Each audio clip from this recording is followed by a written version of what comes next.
অন্তর্বর্তী সরকারের প্রধান উপদেষ্টা ডক্টর মোহাম্মদ ইউনূসের সঙ্গে বৈঠক করবে হেফাজত ইসলাম বাংলাদেশ।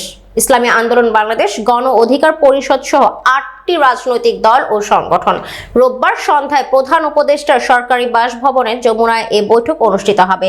শনিবার ইসলামী আন্দোলনের পক্ষ থেকে গণমাধ্যমে পাঠানো এক সংবাদ বিজ্ঞপ্তিতে এই বৈঠকের কথা জানানো হয়। এতে বলা হয়, সন্ধ্যা 5:45টায় যমুনা ইসলামী আন্দোলনের আমির ও চরমোনাই পীর মুফতি সৈয়দ মোহাম্মদ রেজাউল করিম তার দলের পক্ষ থেকে বৈঠকে অংশ নেবেন। ইসলামী আন্দোলন ছাড়াও বাংলাদেশ খেলাফত মজলিস, আমার বাংলাদেশ পার্টি, জামায়াতে উলামায়ে ইসলাম, খেলাফত মজলিস, গণ অধিকার পরিষদ, নিজামে ইসলামী পার্টি ও হেফাজত ইসলামের শীর্ষ নেতারা বৈঠকে অংশ নেবেন।